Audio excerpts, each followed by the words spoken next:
differentiation by quotient rule. And the general formula that we normally use is given by y is equals to u over v. So we assume you've been given an equation of that form. And therefore, the first derivative, the general formula that we use, so here we develop a formula, is we differentiate u, you keep v constant, minus u times the first derivative of v, and then we square the v. So we want to make one our u, the upper term to be our u, and the lower term to be our v. So mostly the quotient rule means you are dividing one function with another. So if my u is equals to sine x, the first derivative of u with respect to x will give me cos x. And if my v is cos x, then my v prime will be negative sine x. So according to that formula, then y, the first derivative of y is u prime, which is cos x times v, and that gives me cos squared x, then minus u and v prime. U and v prime is another minus sine squared x. And that's true. And then we know what is v. We know v is cos. So here, cos, then you square, it is cos squared. So you see here it's cos squared minus minus, which is positive. So cos squared plus sine squared is 1. That is a trigonometric identity over that. And therefore, the first derivative of tan x is equals to sec squared x. All is equal. Now, the trick I would have used here is I would have gone ahead and wrote it down like this. And from the knowledge that I have, I would have done this.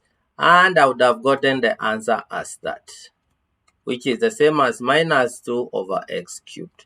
I could have done that from what I know. But I could also as well have used the quotient rule method. And so my u is 1, my u prime is 0, my v is x squared, and my v prime is 2x. So my y prime would be u prime 0 times x squared minus 1 times 2x. Divide by x squared, which is minus 2x over x squared squared, which is x to power 4. And you can see already the solutions are equivalent. It's minus 2 over x cubed. So even if I use a quotient, all I could have done it directly, I would have come up with the same solution. Will be 1. My u prime will be 0. My v will be cos x, and my v prime will be equals to negative sine x. So that's what I would get. So what is the derivative of sec x? The first derivative of sec x will be u. It will be 0 times cos x minus u times v. And then you divide by cos squared x. And so that's what you get. And that's 0. That will be sine x all over cos squared x. So the first derivative of sec x is sine x over cos squared x. Or if you wish, it could have been sec of x times tan of x.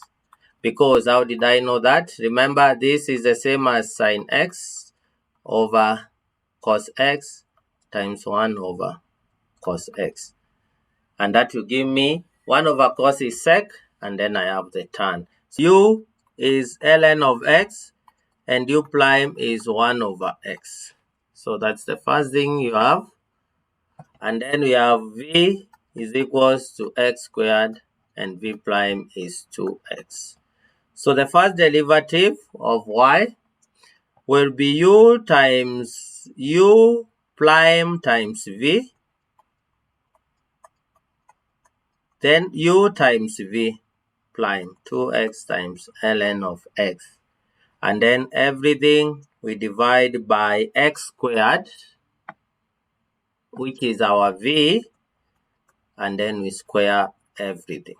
So that's what we have, which will be x minus 2x ln of x all over x to the power 4, which will be 1 minus 2 ln of x all over x cubed. And that's